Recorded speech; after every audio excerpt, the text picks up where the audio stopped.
afternoon. So we got a good dash of rain last night. It's pretty gross. Seeding, if we do it at all today, isn't going to happen until this afternoon, later on this evening even. It's pretty wet out there. So we're going to take whatever we need here, maybe 6-7 hours, and make a bunch of bags that we had ordered up. I don't know how much rain we got last night.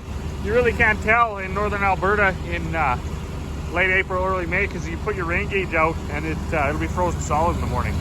Because it was -1 last night, and I think they're not really calling for much negative temps, but I mean, you're a fool to set your rain gauge up unless you just like buying new rain gauges. Okay. Got a picture, Grandma? You betcha. Keep going.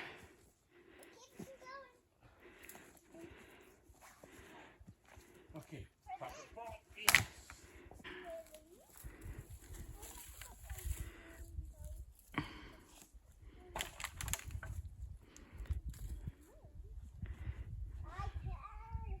You gotta look at Grandma a little bit.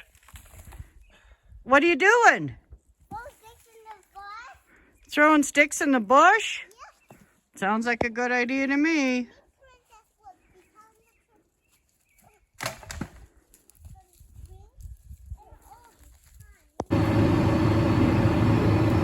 All right, we are on the move. We finished our first, I got about 403 acres on that field, which makes sense because I think when I anhydrous it, I called it 400.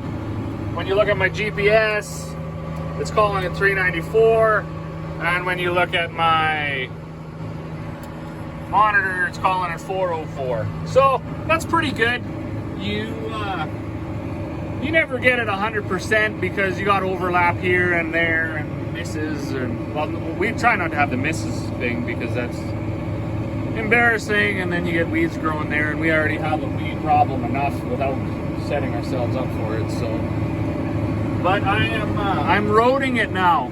I headed over. I got another half mile to go. Then we'll be on to another 130 acre piece. We had planned to seed about 600 acres of wheat. So once I get this done, I'll check and see how much seed I have left, and then we will we'll figure out a plan from there if we're going to go ahead and seed another small chunk or not. But so as I said before, we don't have full blockage monitors on our seed runs. We only have them on the just the one on every tower. So whenever a guy gets out, you want to check and make sure that you haven't got a big chunk of fertilizer or something. Anything can happen too back here. You can have a broken hose or whatever. And then certainly when you switch fields, you want to check. So I'm going to go back. There's a little button you can press here that makes these meters turn.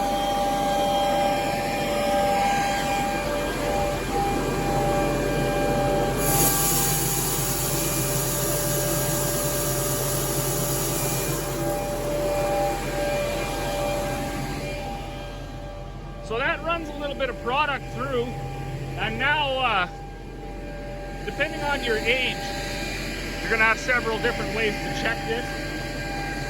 My dad, he just kind of gives her the old, yeah, it's good. Me, however, I crawl right under this thing, so that's what I'm gonna do now. So you can see, you got seed and fertilizer, and that's what you do. You just crawl through here. If they're all good, you're ready to roll. So in life, there's all sorts of good feelings, things that give you good feelings. But I can tell you, seeding time for a farmer, one of the best feelings you can ever have is when you just finished up a field and you come to another field and you check your openers, that none of them were plugged, the machine was working right. That's one of the best feelings you can have. So this is absolutely par for the course. We just got the fertilizer truck out. It wasn't tarped. Just set the auger up. Just got the hatch opened. So that's the sky. Okay. And it is absolutely just pouring rain. Like, where is it coming from? I don't even know. I guess that one cloud, I guess, right there. Just We're like that cartoon guy that walks around and it's always raining on him, and it's not raining on anybody else. It just rains on us.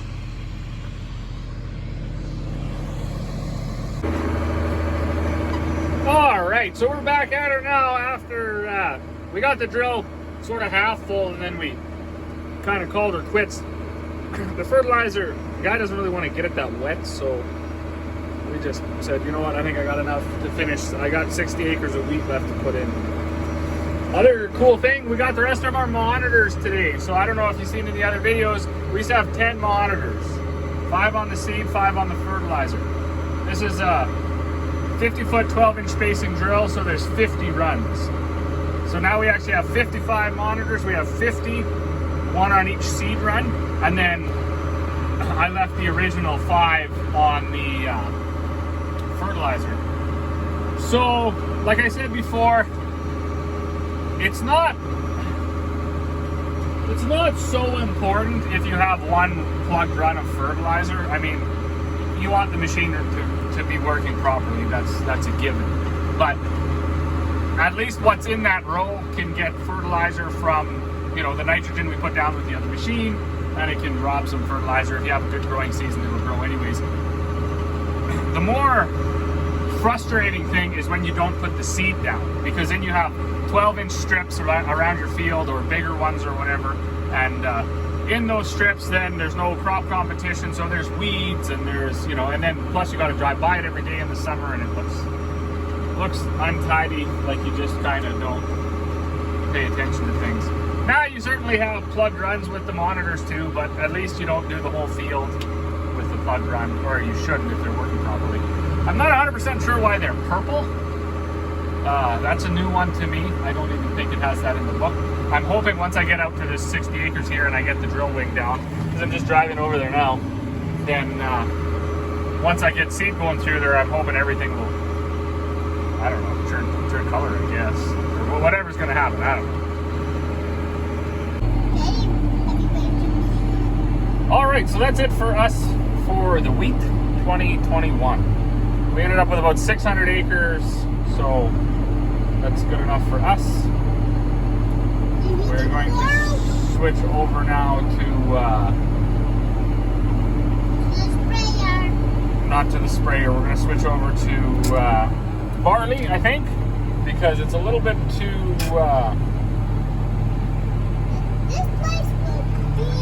little bit too cold yet to seed canola, I think.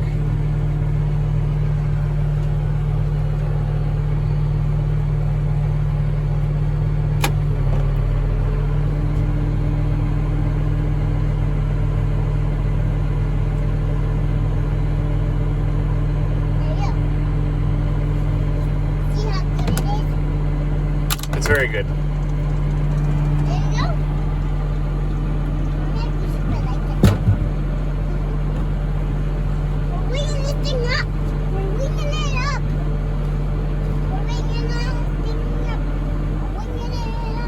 Perfect, now we go home. Well, good evening, and it is a gorgeous evening. We got another 150 acres done. This is barley. It went pretty good.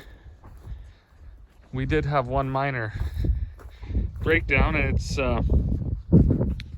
back to handy having them blockage monitors. So this thing right here, it's a little kind of an agitator. So as the roller turns, this I'll use this one because I took this one off and put it on the back one.